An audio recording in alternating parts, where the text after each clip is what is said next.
Bienvenue les amis sur la meilleure chaîne, je m'appelle Paul Lefebvre et aujourd'hui je vous présente une arbalète pour étoile de mer. Alors installez-vous confortablement, prenez un cocktail et suivez-moi pour cette vidéo en mode vacances. Oui, alors j'ai choisi de vous présenter cette arbalète pour étoile de mer, qui fera d'ailleurs très bien l'affaire aussi pour des poissons rouges, parce qu'actuellement dans mon jardin, je suis envahi d'écrevisses. Alors je me suis dit, je vais pas les tirer à 4-5, je prends un outil un peu plus raccord avec la situation. C'est pour ça que je me retrouve à vous présenter cette arbalète pour bigorneaux. Alors c'est un calibre 6,5, c'est une catégorie D. Non, je déconne pas, c'est vrai. Théoriquement, il faut avoir plus de 18 ans pour l'acheter. Écoute, moi je me fais braquer avec ce matos, je pense que je vais être très attentif aux demandes du braqueur. Alors personnellement, jusqu'à présent, je l'ai utilisé que dans l'eau, mais j'ai l'impression que ça ne sacrée patate quand même. Puis je peux vous dire que j'ai fait un sacré carnage sur la Côte d'Azur avec cet outil. Et puis écolo jusqu'au bout des ongles, j'ai toujours chassé uniquement des espèces autorisées, et puis je me suis toujours discipliné à consommer les proies que je ramenais. Même le belge de l'année dernière, pourtant, il était un petit peu dur à la fin. Et ne vous inquiétez pas, dans cette vidéo, on va vraiment l'essayer. Avec chronie, test de destruction, précision et tout le bastringue. Non, pas dans l'eau, Tu m'as vu, je ne m'appelle pas Cousteau non plus, Allez, l'essai vidéo du harpon pour nuisible, c'est parti. Ce qu'on va faire, c'est qu'on va entrer directement dans le vif du sujet et on va passer la bête au chronie. Je suis curieux de savoir la puissance qu'on peut atteindre avec. Alors, j'ai pesé la flèche, elle pèse 296 grammes. Vous vous rendez compte du délire, un projectile qui pèse presque 300 grammes. Je suis sûr qu'il existe des obus plus légers que ça. Bon allez, c'est parti pour le chronie.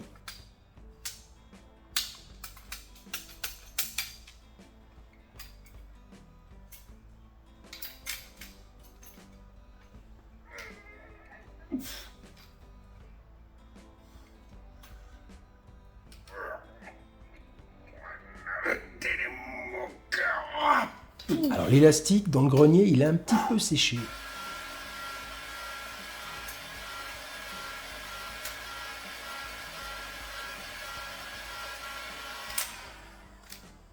Putain, avec cette chaleur en plus.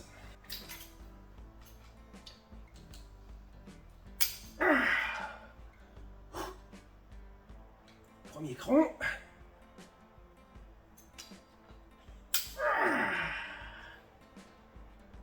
Et deuxième cran. Ah non. J'oubliais.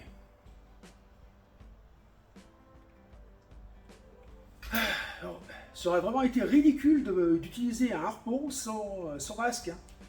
On n'y voit rien sans masque avec un harpon. C'est connu.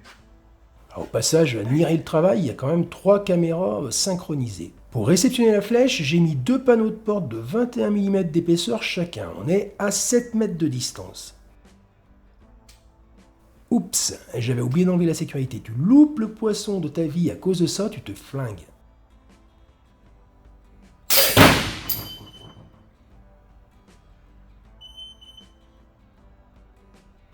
Oh la vache, 95 joules quand même. Attends. 95 joules, je voulais dire. Et regardez le massacre sur les panneaux de la porte. 21 mm chaque panneau et on était à 7 mètres. Les 2 panneaux de la porte sont complètement traversés. C'est le clapet de la tahitienne qui a empêché d'aller plus loin. Ok, on a tapé dans une jointure, mais il y avait quasi autant de matière. On va bien sûr faire des essais de tir de précision, mais avant ça, laissez-moi rapidement vous présenter la Olight Baldé Air Pro Air. Elle est très intéressante pour plusieurs raisons. Elle a un chargement magnétique, elle dispose de 3 coloris, mais ça c'est du classique. Mais au niveau de ses atouts, on a déjà sa puissance de 1350 lumens. Regardez ce que ça donne. Sur une classique Baldé AS, on est seulement à 800 lumens. Mais ici, en plus, on a la fonction stromboscopique à 1350 lumens. Le mec en face, ça le défonce. Et surtout, le plus intéressant avec cette Baldé Air Pro Air, c'est qu'elle a le laser intégré dans le déflecteur de la lampe, ce qui lui permet d'avoir un défaut de parallaxe minimum en fonction des distances, car le laser sera beaucoup plus près du canon. Et cette Olight est la plus puissante qui adopte ce principe. D'ailleurs, il n'y a pas que la lampe qui est puissante, il y a aussi le laser, qui est bien plus puissant que la plupart des lasers Olight. Regardez la différence à 25 mètres entre une Baldé Air S et une Baldé Air Pro Air. Pour finir, il y a aussi en option un système de commande déportée. Oui, cette Olight est un très bon compromis entre performance et compacité. Et puis en plus, je sais pas ce que vous en pensez, mais je trouve qu'elle a une sacrée gueule. Alors si vous souhaitez vous procurer cette Olight ou tout autre matériel de chez Olight, merci de passer par mes liens qui sont au début de la description de cette vidéo.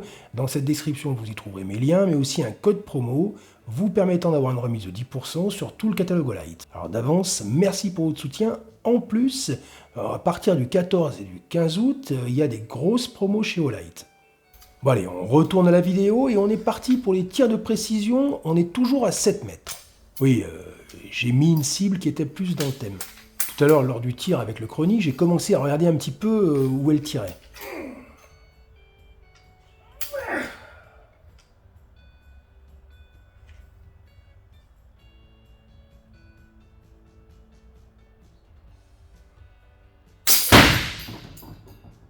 Ah oui, là je suis beaucoup trop bas.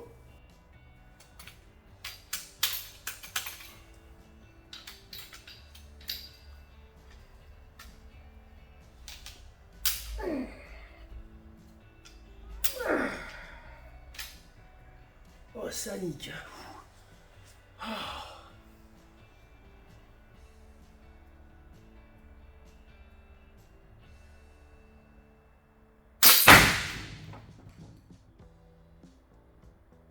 Hey, pas mal. Allez, on fait encore quelques tirs pour confirmer, mais enfin, je vais pas vous en faire 50, parce que ça commence à exploser le bide. Enfin, je veux dire, les abdos, quoi.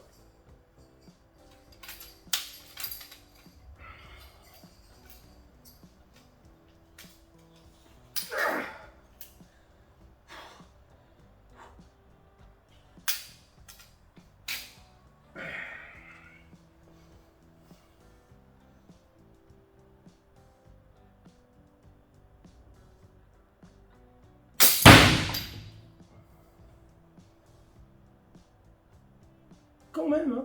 7 mètres, hein.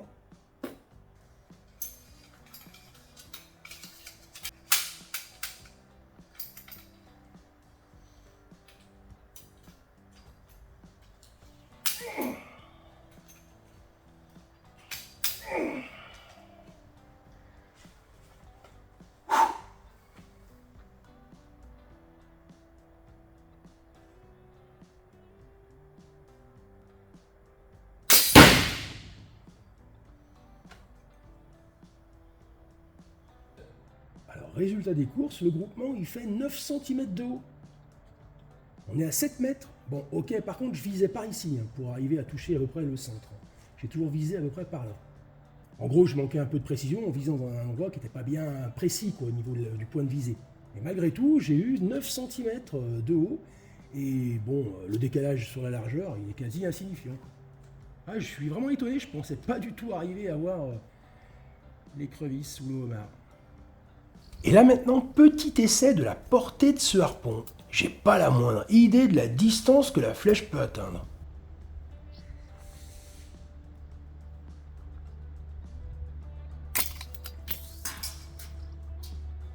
J'ai tiré presque à l'horizontale, j'ai à peine relevé, quoi. Bon, après le tir, je suis allé mesurer précisément la distance entre le harpon et l'impact qu'il y avait sur le sol. J'ai trouvé 22 mètres. Mais il restait encore une sacrée puissance à arriver au sol, puisque la flèche a rebondi 8 mètres plus loin et s'est arrêtée dans les branchages. Enfin voilà, comme quoi on n'est pas obligé de se mouiller pour faire une vidéo sur un harpon. D'ailleurs, on peut même chasser le nuisible avec. Non mais avec la puissance que ça a, sur des lapins, t'attends qu'ils soient 3 ou 4 alignés, paf, tu fais une brochette d'un coup, quoi. Alors avouez que cette vidéo a été quand même extrêmement originale, hein. Vous ne trouverez pas tout le monde qui vous fera un test en stand sur un harpon. Ouais, vous me connaissez, j'aime bien faire des trucs un petit peu originaux. D'ailleurs, la prochaine vidéo sera sur la chasse sous-marine avec un Remington 1858. Merci d'avoir suivi cette vidéo en mode vacances. Je vous souhaite à toutes et à tous de très très bonnes vacances. Mais vous inquiétez pas, on va se revoir rapidement. Je vous ai préparé un ou deux trucs avant la rentrée. Salut les amis!